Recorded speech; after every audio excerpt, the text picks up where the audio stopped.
and the goal is to bring you your next favorite band.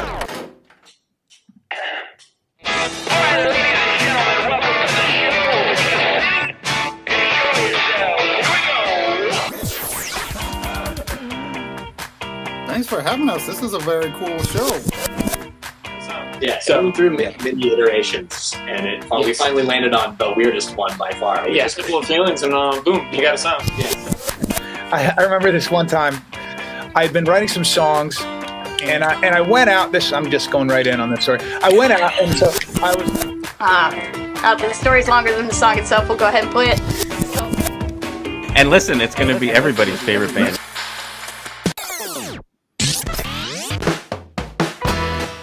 Welcome to your next favorite band. That's both the show title and our promise to you. We here at Stereophilia Studio are tireless in our pursuit of finding incredible, genre-defiant artists who are either a hot up-and-coming band or a group that has been delivering for years but have flown under the radar. Tonight, the soulful bluesy rock of Rachel Ana Dobken.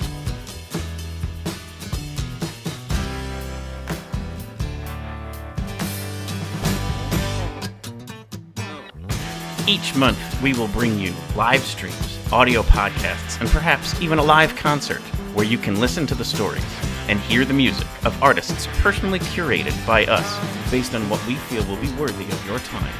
Be sure to subscribe and tune in to each episode because the possibilities are endless and you never know who will be your next favorite band. Hello, everybody. I am your host, Philip Reese, and this is your next favorite band. As you probably can tell right off the top here, my co-host David Moore couldn't join today. We had some storms nearby, so he has a power outage, and so since I would rather do these openings with a co-host, we're going to bring the guest on to be the guest co-host, but you won't meet her just yet. So here is guest co-host Rachel Ana Dobken. Thank you for joining for the opening.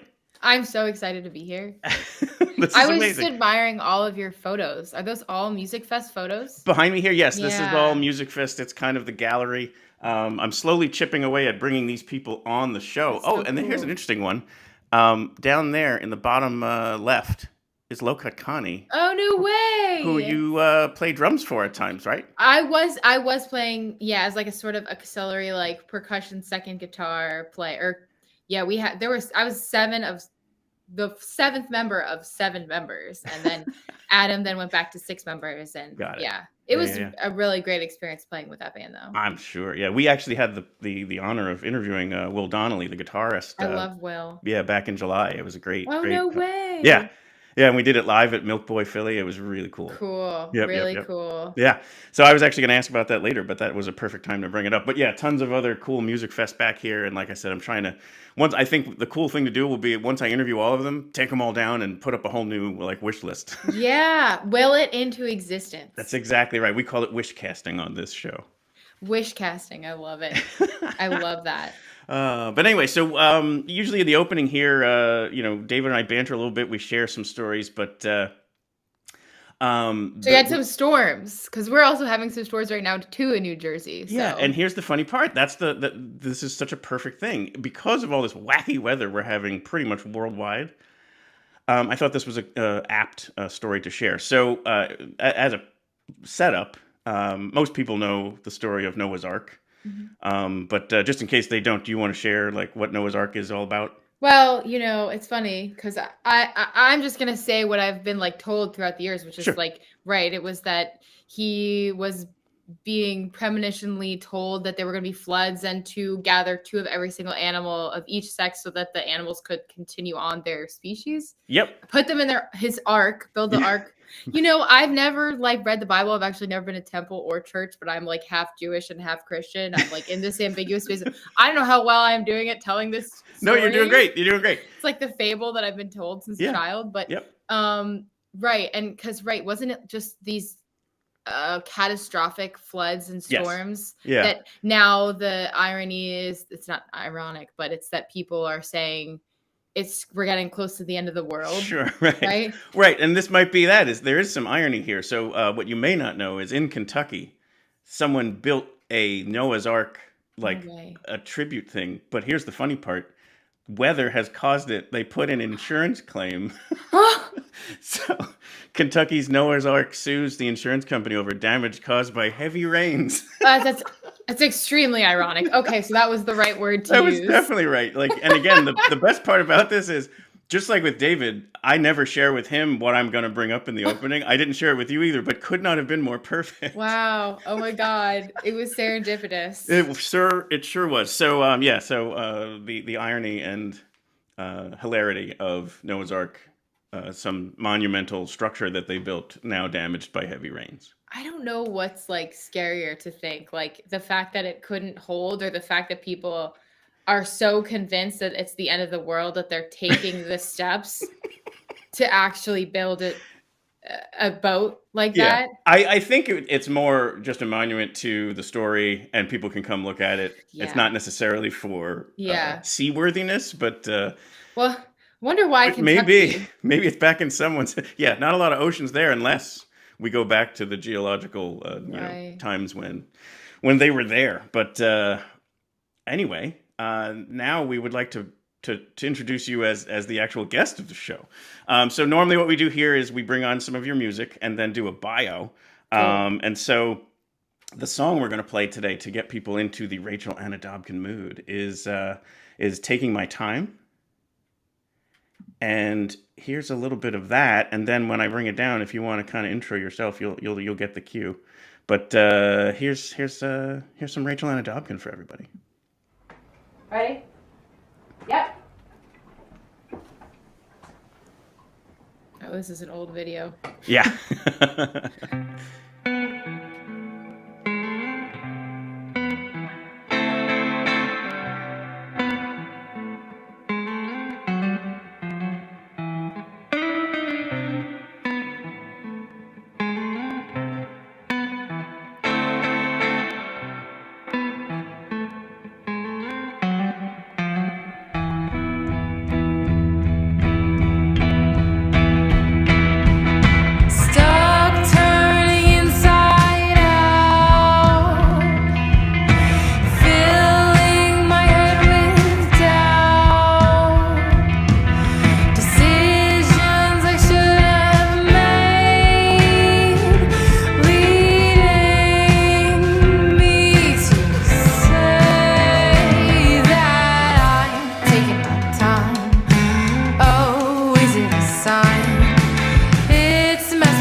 So you want me to do a bio, or do you want to do your own? You should do the bio. Okay. I'm so curious to see which one you've pulled. Well, I kind of just have it here from the About section. So you put band leader. I would have rewritten that as front woman. Oh, hell yeah. I like that better. There you go. Drums, guitar, vocals, piano, producer. Rachel Ana Dobken has studied jazz at Bard College and describes herself as my morning jacket meets Lake Street Dive. The Asbury Park native has a knack for blending indie rock and soul and has been featured by BTR Today, New York Times, Asbury Park Press, Star Ledger, Travel and Leisure, how about that? The Aquarian Weekly, and more. She plays regularly with her rad band and solo. Anything you want to add to that? Well, it's very funny because I'm realizing I have to update my bio on my website. But well, I think you are. You're about to release music, which will give an update and so on. Exactly. And a whole new cover to the whole thing. But exactly. It's interesting because now I say Amy Winehouse meets My Morning Jacket. Right. But it's a similar thing. The point is it's soulful with this like heavy psych rock influence. Sure. I think for me the big thing that I always like to nail is that I'm a multi-instrumentalist and a songwriter. Yep. Because it is equally as important that people know like that I've written the parts, but also that I play drums and guitar. And that's just kind of how it's been for me because those are the things I feel really passionately about. Sure. But yeah, I have a new record that is about to start releasing into the world. We've released our first single and on September 13th, and I know we're going to be talking about that. Yeah. We get to play that here, and kind of, promote the heck out of it because it's some great stuff. I think you talked about it too, like the evolution of you as songwriter, performer is just hitting such great, heights that it's so cool. It's very funny because I watched this And I feel like I'm such a baby in this. I mean, this we did this live as a 3-piece. This was one of 2 songs I did not play drums on the last record because it was really important that I played guitar because I wrote that guitar part. Sure. And both of those, both Chris, the bass player there, and Andy, the drummer, Mm-hmm. dear, like brothers to me, but I don't play with either of them anymore. But they're Right. 2 very dear, close friends of mine. And I was like, oh, Andy and Chris. And Chris was like, yo, your songs, Rachel? Like, it's very funny because he always jokes he's not a good bass player. And I'm like, you're ridiculous. But he always was like, yeah, your songs were the most stressful songs I've ever had to play. It's, you know, I mean, and I've been playing with my bass player now, Dan Haas, for about, since that record was solidified, our working together. He came on and played the rest of the songs, but Chris had been playing with us, so we decided to do that song live. Sure. Yeah. That's a song about wasting time. I really love that song. I like the more esoteric, like people love the relationship songs, and those are good too. But Mhm. I really love a song like that because it's something that, like, it doesn't matter. Like, we played this song, you know, we had a show last night and we played the song, and every time I play that song, it feels relevant because Sure. it's things that I struggle with and things that I feel people struggle with. Like, there's that song is about being distracted by all the noise around us and not even necessarily understanding why you're feeling so bogged down. But then when you realize you're wasting all this time and you're procrastinating, but it's because there's all of this noise that's weighing you down. Oh, yeah. And that's that line, like, when noise fills the room so loud, you can't help but shout. It's like you're trying to also compete with all of what's out there because it just seems like there's no other way to function now. Sure. So No, you're right. I mean, and I was going to bring this up a little bit, but it fits right here. You have other great songs too about anxiety and, you know, other kind of mental health topics that, again, I always love not only to see songs out there about this to kind of normalize all of that, but also to bring it up so that people can continue to talk about it and be more vulnerable about it, just because mental health would be no different than physical health. Like, you go and get a trainer to go help yourself work out. Why not also find either a therapist or just important ways to keep yourself balanced? So I think your music is obviously a way to kind of speak to that for yourself, but also then it shares that with other people who can help them not feel so alone. Well, thank you for saying that. I know we spoke about that at Musikfest, but that does mean a lot too, because you do get, as an artist, when you're working and you're alone in the studios or you're practicing and you're just going it. Like, this summer has been a lot of work and very little play. I mean, it's play too, because playing music is fun and it's what we love, but that's also become my social life. So it's like I come home and I have downtime and I crash and I'm like, whoa, why? Like, for all this sacrifice, all this time, all this money, what am I doing it for? It's to hope to connect with people. And like what you're saying, I write songs to cope with my external reality, and I do struggle with these things. And that's the same thing with acceptance, which again, I'm sure we'll get into, but all of these songs, like a song like Understand too, which is on the last record. I love that because that's a song about comparing yourself to other people and like the inevitable nature of how we do that, which we do more than ever because we are being blasted with other people's lives every second of the day now on social media. And so it's just a reminder that it's like, you really don't know what the other person's going through. I just have to tell myself these things. I don't do a good job remembering it all the time. Right. I mean, because I still struggle with it. So I'm like, okay, I can play this song and remind myself that it's okay to feel these ways, you know? Of course. So thank you for saying that. Yeah, for sure. And one other thing I want to touch on before kind of diving back into your early story is we just talked a bunch about the lyrics there of that first song, Taking My Time. I also want to talk about musically. I also wanted to feature that one first here because it touches on that topic of you're a drummer at your core. And I really think even vocally, it has a very percussive kind of like component to it where it's almost like you could easily have seen that as like, you know, some sort of a scat or some sort of like a verbal, you know, drumming. And we were talking a little bit about that, of how like you approach your songs very much starting with the groove, or it might start with something lyrically or melody wise, but it immediately jumps right over to the drums. And I just kind of wanted to touch on that a little bit here because I think that's a very cool thing. Yeah, thank you. It's unique, yeah. Well, yeah, it's interesting because yes, I definitely think percussively. I also think a guitar is a very percussive instrument, and when you really understand what that means, like even the way that I palm mute or play certain notes, like when I play live, like there's a percussive intention behind it, and sometimes it's actually like that's why too. lately playing the drums, it's just been easier for me to get behind the drums and play because I find myself sometimes just even as a rhythm guitar player trying to lead the drums, Sure. Right. lead the pocket. And so Yeah. if you don't have the right player or you haven't practiced enough, Mm-hmm. it comes with time, and it's like a feel thing, and it's not against anyone's playing, but especially when we've been like in between drummers or this or that, it's like, well, you know what? Rather than having to find somebody new and teach someone all these songs, like maybe it's just easier for me to get behind the drums and do it, you know? Sure. Right. But yeah, I think that for me, especially with a song like that or like any song, like I know I touched on this when we were talking Musikfest, but it's like, I hear a part and then immediately I'll hear a groove. Yeah. It just happened to be too that Andy, the drummer, that I was playing with at this time, him and I were collaborating on this part. Like he came up with a really cool part, and I was like, oh, that's exactly what I'm hearing. Mm-hmm.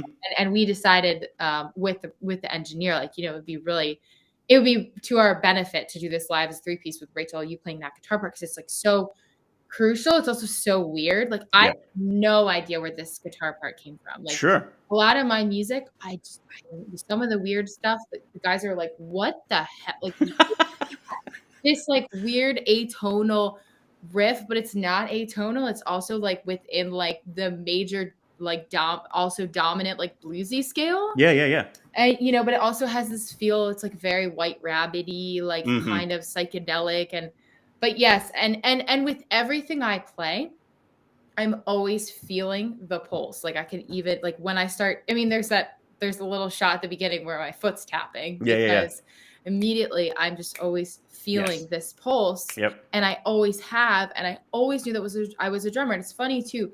I'll just mention this. There was one day in jazz vocal class where my professor, I was like trying to get past this mental block, and she was like, Rachel, just focus on the tempo.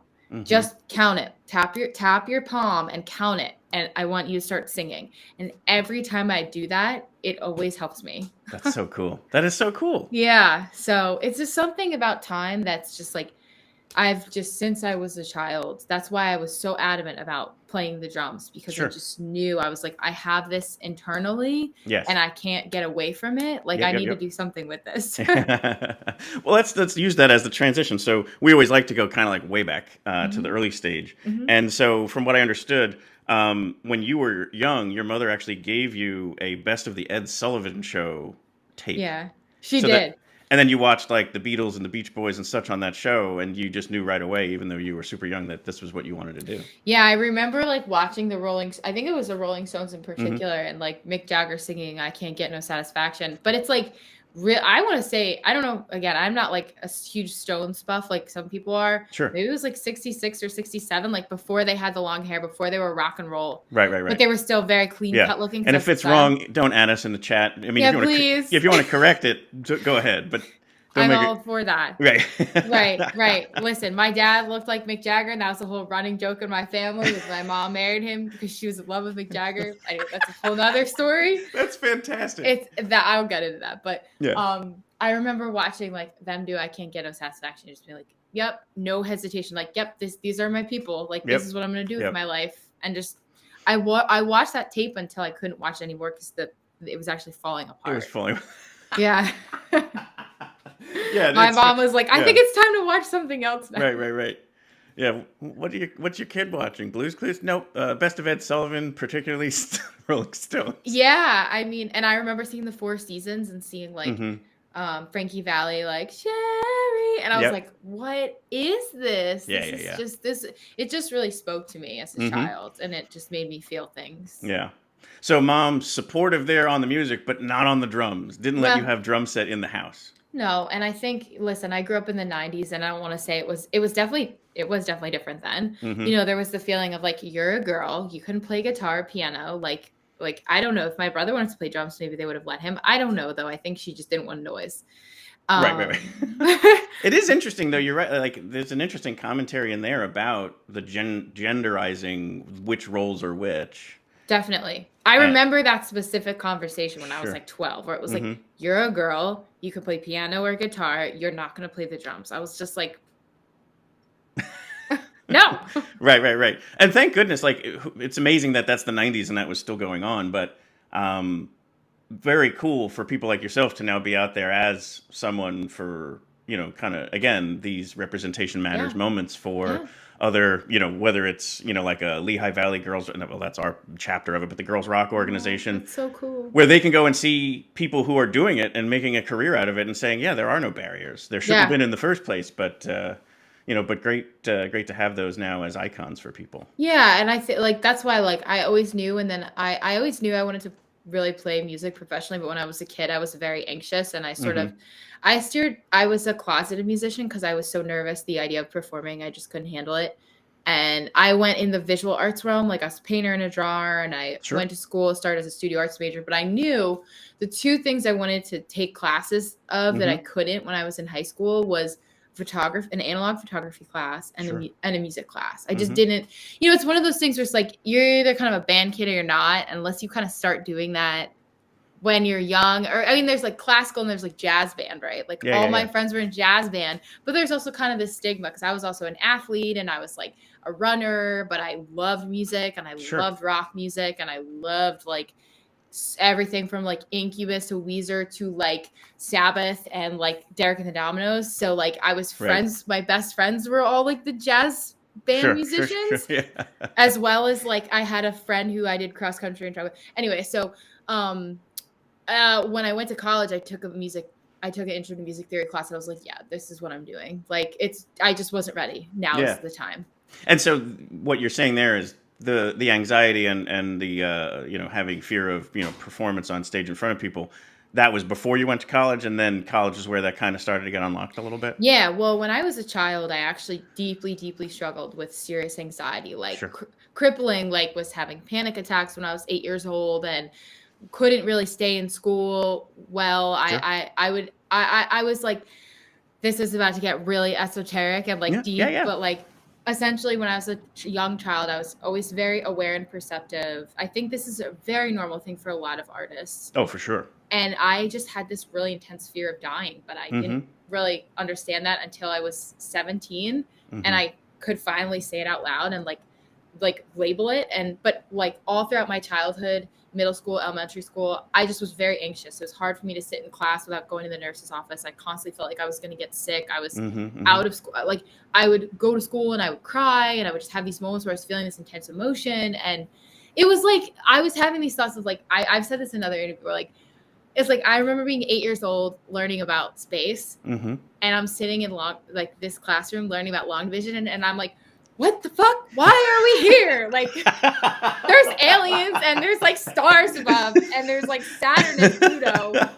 Why am I sitting in this classroom right now? I'm gonna die. I'm like 8 years old having this thought. And the enormity of the universe combined with the like how small we all are probably just fried your brain. Right. And I was just like, this was like a thought that like I wasn't talking about this because I didn't have like the tools, but I was just thinking these. And then one day I just was in class and I was just like and I was like, this was happening over time. And then like the administration, they didn't know how to take care of a child who had anxiety. Again, like same thing we're saying, like mental health, 90s just wasn't a thing. They just thought I didn't want to go to school. So they were just kind of like, no, Rachel, you can't go to the nurse. No, you can't go to the bathroom.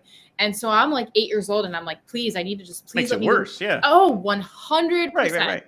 Totally makes it worse. So then I'm like little 8-year-old Rachel, like hyperventilating in class, like thinking about aliens. Why don't you just think happy thoughts? Get over it. It's fine. 100%. Right. So I'm sure that you were just hearing all of that. So that was my childhood. And like, luckily I found really great therapists and then they put me on an SSRI. I know this is like so personal. I'm just like sharing all this. As long as, listen, I hope it's okay. But again, I really find a lot of people, and again, musicians who tune in or other, people who are non-musicians, but just love music. These are the moments like other shows we got into, racism in the music industry. And people were like, thank you for putting that out there. Like, these are great. So that, people out there love these things. Yeah, absolutely. Well, yeah. So, by the time I had that epiphany as a 17-year-old, I realized, like, wow, this is what I've been afraid of my whole life. Now I can identify this and move on and know that it's not even about that. It's about living my life fully. Yeah. So went to college. I was like photography, music, but I knew I wanted to do music. So yeah. And then I was just ready. I wasn't ready as a child. Like there was one talent day in like second grade where I really wanted to play like a Red Hot Chili Peppers song on the guitar and I couldn't. I was just too nervous. Sure. Meanwhile, I had this kid, Matt Curran, who was a prodigy playing Eruption. And I'm like, I can't play a C chord. How am I ever going to get on stage? Like, it was like that kind of. Sure. So anyway, so then I got to college and I went to Bard and it was amazing. And I just happened to fall into the jazz department with these professors who really saw, wow, this girl is dedicated. She's going to work hard. She's like raw talent. She doesn't have any, like I had never studied classical. I didn't study theory. I didn't have anybody that was like, you know, when you're a child too, like you have these teachers who like kind of mold you. And then like, they're like, you need to learn this way. And this is the only way. You don't have like this concept of open-mindedness where it's like, I came to college and I was a blank slate. Whereas most of the kids that would come to Bard and come in were like, they had already been molded. So these professors were like, oh my God, Rachel is like totally untouched. Sure. We know she's going to work hard. We want to foster her talent. And they were just very supportive. So immediately, like I got into like a jazz improv class where I had to take guitar solos. And Erica Lindsay, my jazz professor, she pushed me. I was like, I don't know how to solo. I'm not a guitar player. She's like, I don't care. You can play one note. I just want you here because I think this is going to be really good for you. That is so cool. And she was like totally like feminist, amazing. Like she was a sax player, incredible player from Berkeley. Still like, you know, and every professor was so different. Like John Esposito, who ran the program, who taught jazz harmony. And he also gave me drum lessons. And, you know, he was a piano player, but he taught drums as well. Sure. And he had a different approach to things. And he would give us he would throw everything in the kitchen sink, like I guess everything but the kitchen sink at us. Right. And he'd be like, listen, this is a lot of information, but I want you guys to take this and make sense of how it makes sense to you. Yeah. And, you know, and then I had like. What a cool environment to be put into. Yeah. And support, but yet freedom, you know, like. Right. And I had all these amazing musicians around me too that were just like becoming my friends, and one of which was my bandmate Ryan McLean, who really was, he was the first person I started playing live with, we both connected because we just really wanted to play, and he was like this virtuoso player and I just wanted to play the drums, so we would just jam on The Dead for hours. Sure. And also it's interesting to point out there too, like someone being better than you in second grade was intimidating and forced you to suppress it. Whereas once you were in a better headspace, playing with someone better than you inspired you to go there. And it's just like, again, how important that is for somebody. And it doesn't even have to be music. It's just that can be so overwhelming for somebody if they're not in the right spot. But if they get there, then it just can unlock them in such a cool way. Absolutely. And, you know, I think that's like such a valuable thing. I actually like needed to hear that today in my life. Thank you for saying that. No, I think now more than ever, it just shows you too. It's like, are you going to lead your life in this lens of fear, or are you gonna like lead your life in this lens of love and acceptance? And it's hard, right? Like absolutely, it's the hardest. You got to make that decision daily. Like that's what the song Acceptance is about. Yeah. Seriously, it is like, you know, there's so many things we're like walking around the world now. Yeah. And again, what we're being subjected to with this and social media. And you almost. Not you, everyone you, the royal you. Yes. You invite that in. Like you don't have to go on there. You don't have to respond. You don't have to post. You don't have to look at how many likes someone else has. Like, so you actually go in search of this stuff that then makes you feel negative. And it's like, why do you do that? Just don't do it. Right. But again, it's hard to do. Like if it was that easy, everyone would do it. So. Yeah. And especially as an artist now, sorry, go ahead. No, you go ahead. I was just going to say, especially as an artist now, I mean, there's such everything I do now, I have to be on this. I can even feel myself after the past week of having to be on it more. How it affects me, and I'm just like, man, I really got to make sure that I set my boundaries for myself. For us too. Like obviously, it's the best way for us to put out there that a new episode's coming out, and then you have to sit there and go like, wait, why did this one get this many views and this one only this many? And then if you just wait a month, it all levels out. Like if you're staying too much on top of it, minute to minute, it's just going to do nothing but bury you. Yeah. But why don't we bring in the Acceptance, the version you did of it during Musikfest, because it's a perfect time to bring that in here. So you hear us referencing throughout this interview so far, basically for those of you who may not be aware, during Musikfest each day we go live and just kind of bring on guests who are going to either be performing that week or what have you. And so Rachel was kind enough to come on that week. and the point of the conversation hit where we had to stop because she had to go perform. And we were like, we have still so many questions unanswered. So we agreed to just come back full circle and do a what we would probably deem a regular interview. But she performed that day the title track off of the upcoming LP, Acceptance. So what we'll do is we'll bounce over to our website to kind of promo that a little bit. So this is our homepage here.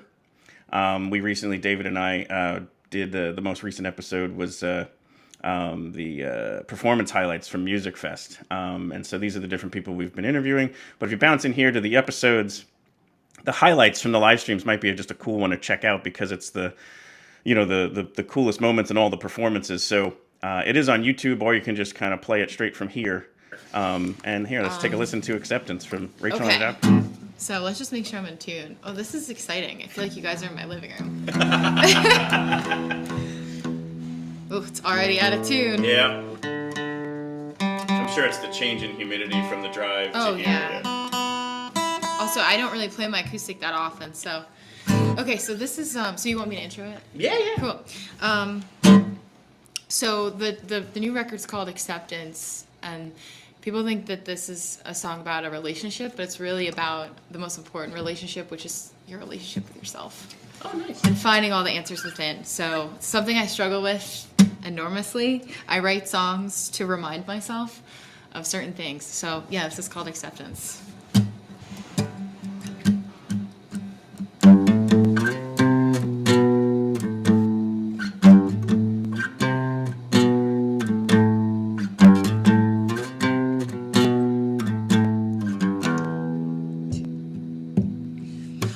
Acceptance comes and goes away like every other Saturday. You'll know what the truth is when you find it. And hard to find your way. Nothing's working out for you. Running round in circles trying to hide it. Acceptance comes and goes away, and you are all I need to stay and find the strength inside to know what it truly means to let it go.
fucked up that last hit. Oh well.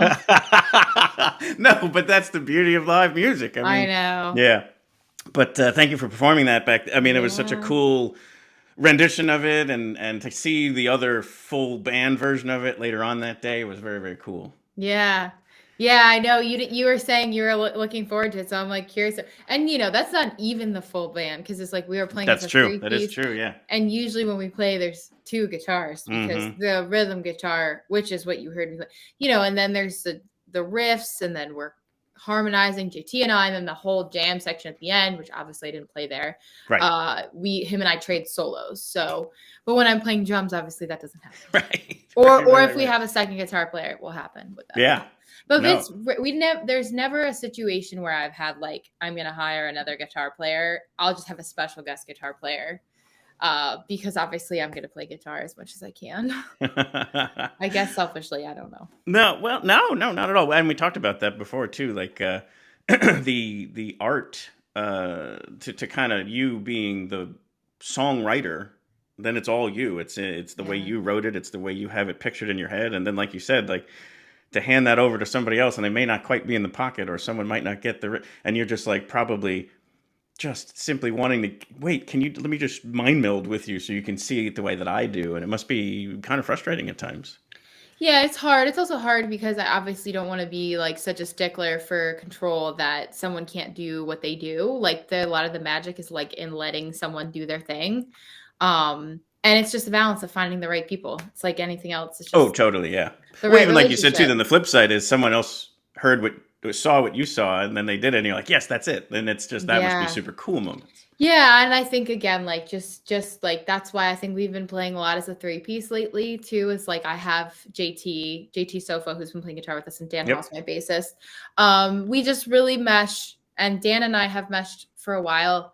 But we JT like these are it's the first time that I feel like I have two guys on board that really, really believe in the project and Sure. like want to be here. Knock on wood. Mm. But like right.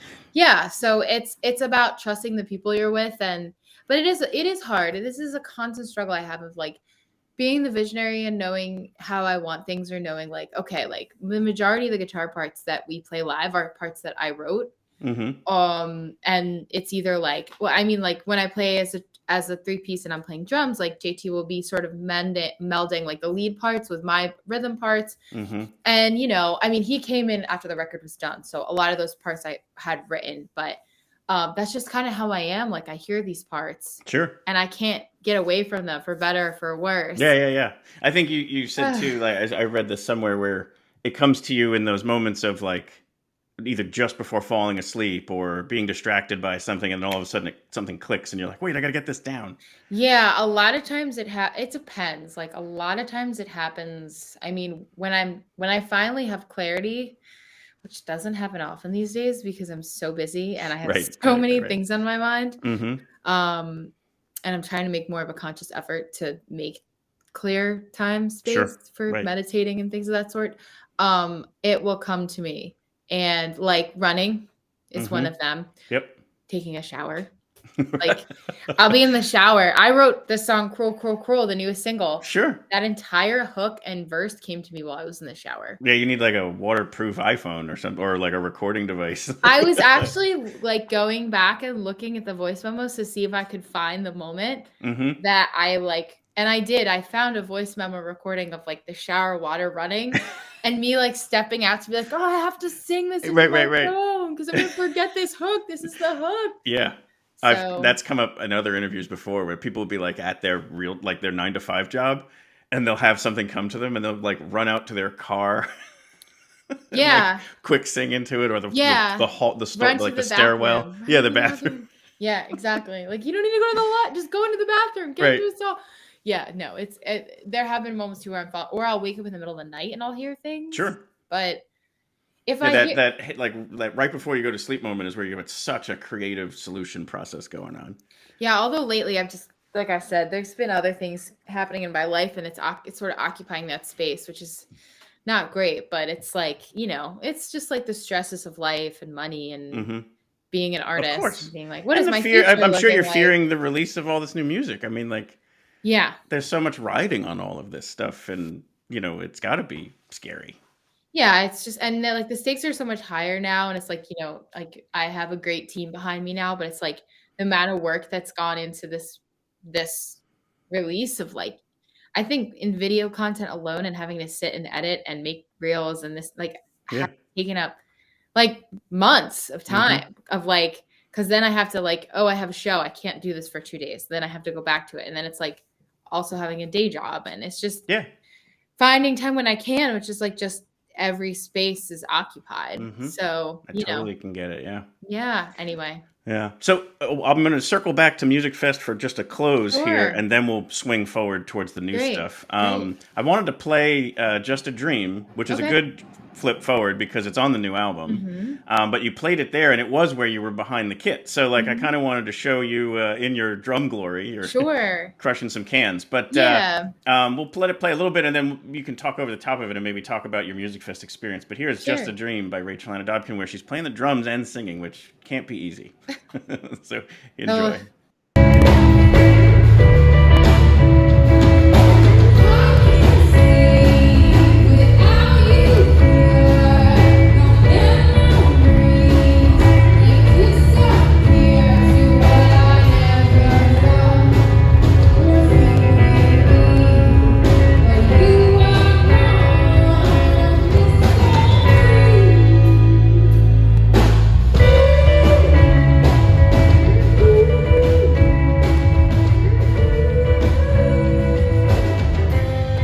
Is it hard to sing and drum at the same time, or for you, does it come naturally? Yeah, no, it's hard. And the thing I don't like about it, like, well, there's a couple of things, like, and I know we had kind of talked about this a bit, but like, so for instance, JT's playing all of my guitar parts. Yeah. Like, this part I wrote, all of these guitar parts I wrote specifically for this song, because as a trio, like, we've come up with arrangements for all those songs, and this song in particular, it makes more sense for him to play my guitar parts than play the lead parts, which are very atmospheric, like lines. So it's always a little hard for me to let go of that driving melodic control. Also because I do feel like this song in particular, it would benefit me more to play guitar and sing. I sing it better when I play guitar, but because of the circumstances. Yeah, because of the circumstances. Although this is a good performance, but yes, it is difficult, and this is a conversation we're continually having as a band, which is just that I'm about what I can do as a singer, just singing or playing guitar and singing. I'm about, I think, which I can hit pretty consistently, where I'm at like feeling like 90% at my capacity, and when I'm really ripping it like really well, I am not there yet behind the drums and singing. I feel like sometimes maybe, but I'm not consistently like. Yeah. Like it's interesting that you feel that way, because as an observer, but don't take this as like any kind of advice, just me watching, you lit up more behind the drums than as a guitarist. That's cool. And so there was an energy to it that I think it surpasses the vocals. Like it's on fire is kind of what I'm saying. It's like it just lights up. So that's just from my observing, it was that kind of, good to great kind of moment of like, and it might even be just where you had to adjust to a 3-piece, that week, 2 days prior or something like that. You found out the drummer wasn't going to be there. Yeah. So you may have been in your own head about trying to figure out, again, thinking about, should I have been in the front because of these different things? But you're so naturally a drummer that I think it surpassed any of that you were in your element is kind of what I kind of felt. I will say, in particular, Musikfest felt amazing, and I, like, we all talked as a band, that was one of our best sets. That's cool.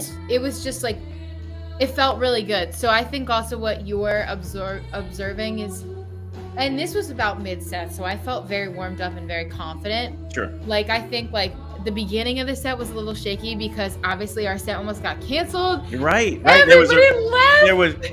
The tough part was there was no rain. Like they put us on hold because of lightning in the area, which they don't do that unless it's within 8 miles. So it had to have been close, but never actually hit the festival. Well, I saw the radar and it was like purple. It was like scary. Like, yeah, I'm sure it was bad pretty close, but Musikfest has this like magical aura that when possible it cuts through those storms. Yeah, I mean, like, this is a perfect example, like, this whole hook and everything, like, on the record, I wrote that, I'm playing that.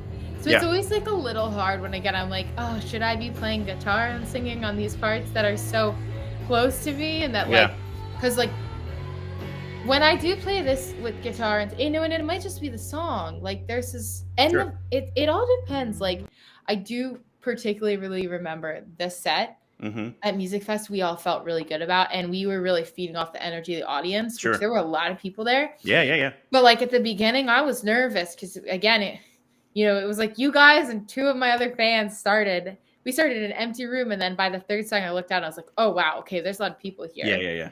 And then by the time I got behind the drums too, I think the audience, like, because when I hop behind the drums during intro, people started cheering. So immediately I was like, okay, good. People are into this. Like, I felt it was a good sounding stage. It is a good stage. That's the Zinsenplatz stage, which I also learned, didn't know this. That was added. We had a stage that used to be, because this was your first Musikfest, right?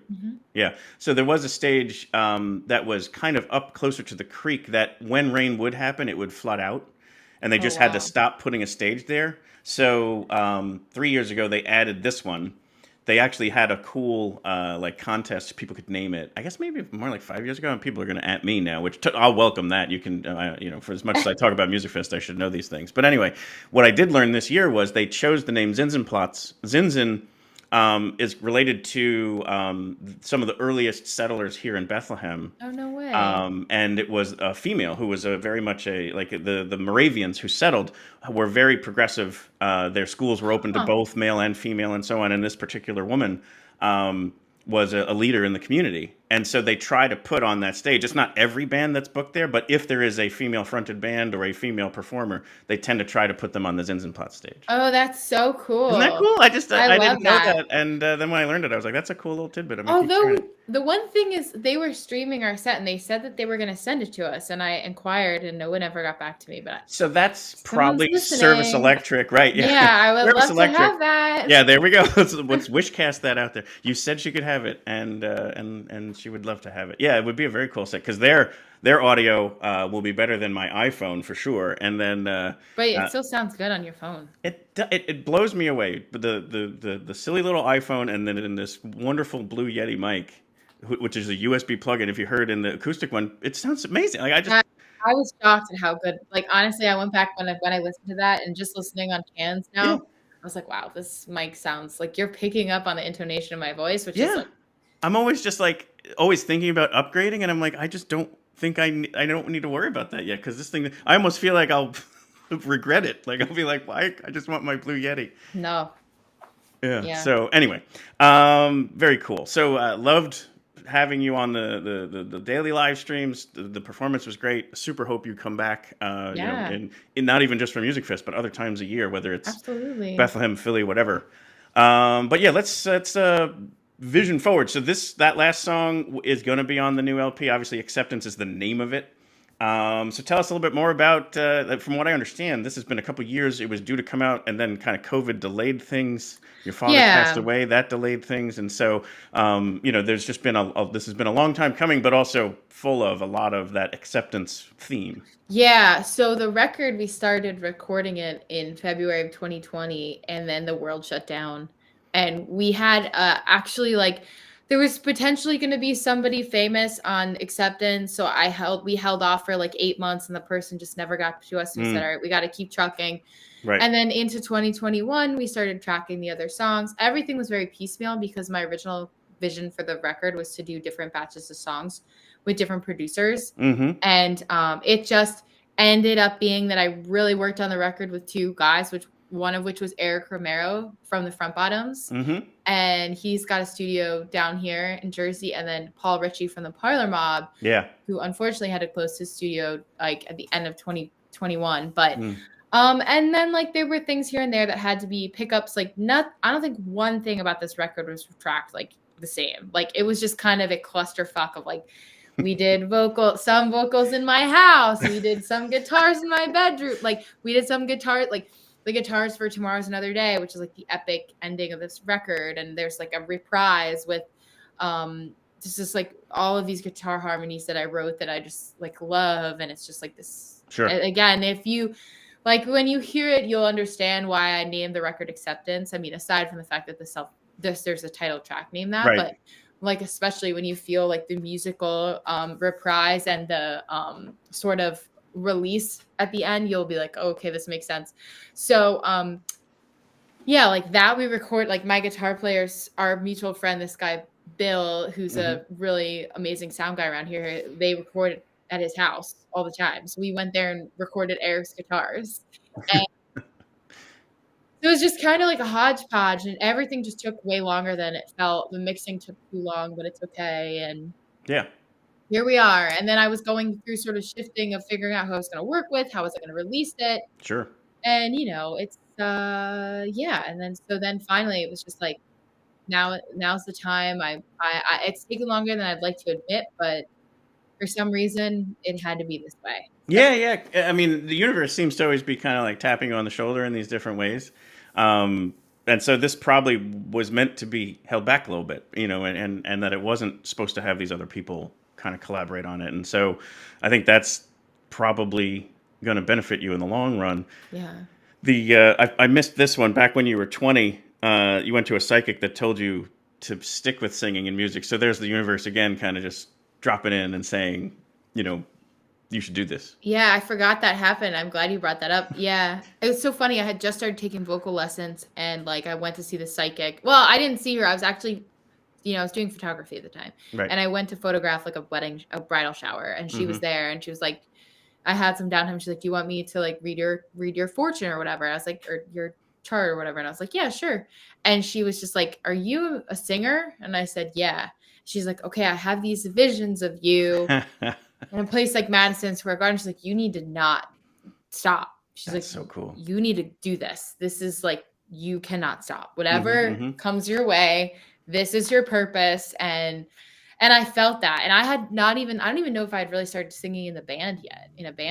And wow. But I knew, it's just an innate knowing, you know? Sure. Yeah, no, and that's where again those little nudges are like, hey, that's really cool. It's affirming, right? Like it's been the same thing this whole summer. We've been touring, and I've been playing all these new places that we've never played. And every night I've been like, is anybody gonna be there?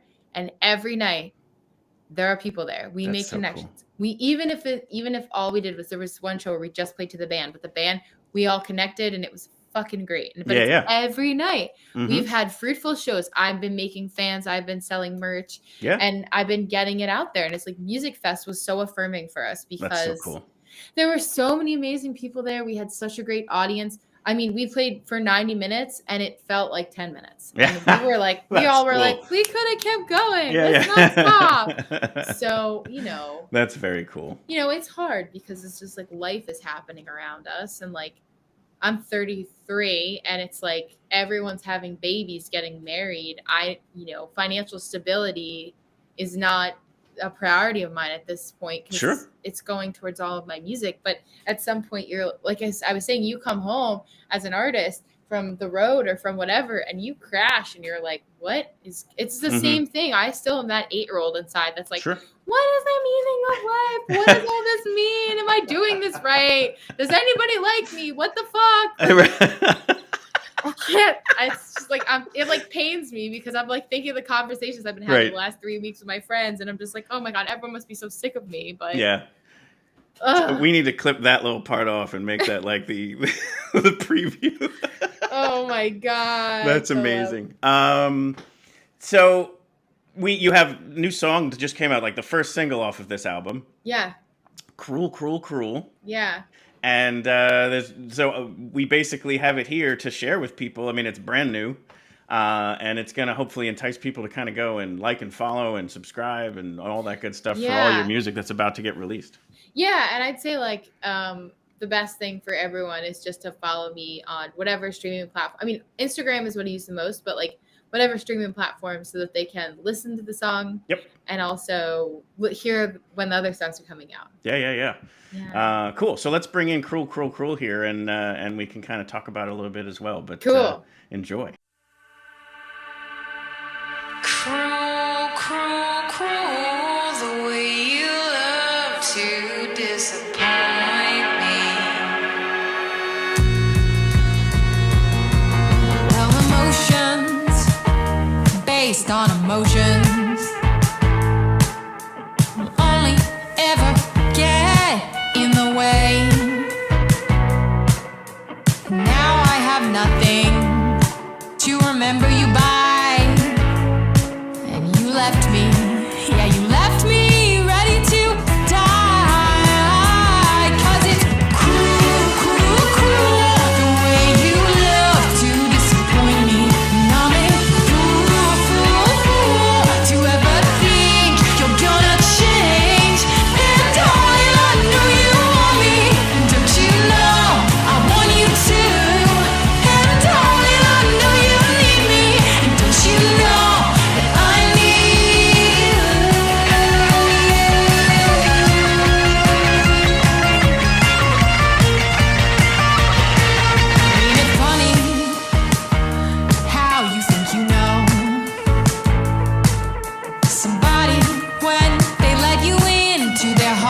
Latest release from Rachel Ana Dobken, Cruel, Cruel, Cruel, there off of the upcoming Acceptance LP.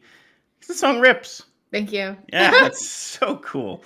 Yeah, go ahead. No, I want to hear your opinion. I just think the evolution, the continued progress of you as a performer and songwriter just is so on display there, and I just hope people definitely check things out, and definitely go check a live show out. Hopefully we emphasize that a little bit by showing some of the clips from Musikfest and what have you. I mean, even better live, I would say, which is that's awesome. Yeah. And you only saw the 3-piece, like when again seeing it as like when you get to see the songs being performed with like all of the guitar parts together. Yeah. It's even more full and a better experience. Very I mean, cool. it's I think it's important that I play drums too, so it's this balance I'm trying to strike. Right. Some upcoming shows already on the docket. The 20th of September, Madison, Tennessee, and then the 24th at the Queen in Wilmington, Delaware. Yeah, we're also playing the 23rd of September. There's probably some more updates in there that I realized I don't think I sent you, but so we're playing the 20th of September in Nashville for Americana Fest. This is the Keystone Artist Connect showcase. Saturday the 23rd in Frederick, Maryland at Cafe Nola. Oh, perfect. Have you been there? Yeah. Oh, you have? Have you specifically been to Cafe Nola? Yeah. Oh, how is it? I've never been. So it's a beautiful spot. And then Sunday the 24th, we're playing in Wilmington, Delaware at the Queen. Yeah, that's cool too. October 1st, we're playing at Trans Pecos in Brooklyn. Those are the updated shows. Very cool. Yeah, that's awesome. There's great opportunities to see Rachel Ana Dobken and all her new music, as well as some of the old classics. Yeah, so, and this song, it's great. I mean, it's been a while since I've like intently listened on headphones, and actually I was kind of like trying to not pay attention as to like see how and the mix sounds really good. I was like so in the weeds with mixing this record, but it sounds good. So I hope people think so as well. Yes, absolutely. Anything else to promote other than this? I mean, obviously, what we always try and say is go to the shows, buy some merch, support the artist. I'd say the best thing is just like we're trying to push streaming right now. So just as much as you can, as if you love the song, please just stream it, share it with your friends, follow me, find out when we're playing next. You're awesome, Philip. I really appreciate you and this wonderful podcast. And well, thank you for that. Yeah, we love to shine a light on all this great music, in particular on streaming. So obviously you had the 2018 When It Happens to You LP, which has Always, which we featured more during the Musikfest timeframe. We decided to highlight some other music here today, especially the new stuff. But there's also 2 really cool EPs, Church Street Demo and then Detach.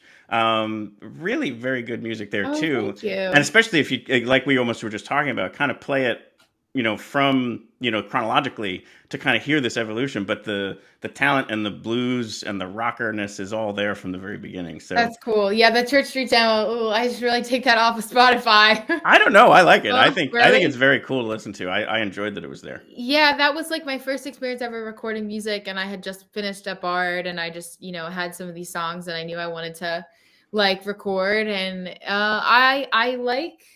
Yeah, like the only song I really like on that, I guess Loving and Anxiety's on that. Yeah, that which we recorded in one take in the bathroom. And then Detached was like a step up, which I do like. Loner, I like all the songs in there except 24. But Loner is great. And and then When It Happens to You, it's just funny because like, I would hope that when this new record comes out, people see you see the growth. It's good that because you've heard it and you've heard some of these songs and it hopefully means like the hard work is paying off. So it sure is.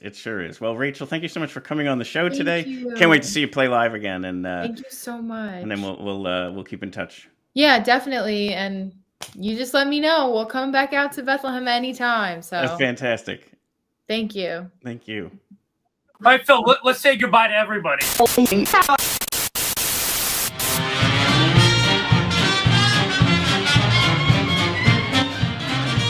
We hope you've enjoyed this episode of Your Next Favorite Band. We'd like to sincerely thank Rachel Ana Dobken for sharing all of these great stories, for even sharing some of the more vulnerable stuff, and also obviously for sharing all the music and the backstories behind them all, the songwriting, the mixing, the editing, the difficulties and the challenges of letting it all go. But it's all out there now for you to enjoy. we'll have links in the show notes here for their her website, Spotify and YouTube channels, and so please check those out. Follow them on the socials, subscribe to the content, and definitely catch the show when it comes to a nearby theater around you. As always, our hope here is to bring you your next favorite band. If you happen to already know Rachel Ana Dobken, and you tuned in for that, then thank you so much. We just hope that maybe you consider liking or subscribing to either YouTube or our podcast channels so that we can bring you your next favorite band in a future episode. Or the entire catalog is out there. We're up to like 71 episodes now, so your next favorite band might already be out there for you to catch. So we've got lots of great content here in September, October, and November already planned. Much of it coming off of the heels of Musikfest, since that's such a great kind of like laboratory for us to kind of find people just like Rachel. And so lots of great stuff coming up there. And then even some stuff that wasn't from Musikfest. So we're very excited about what we've got planned. If you have an idea for who you think our next favorite band should be, let us know. But otherwise, hope to see you at a live show soon.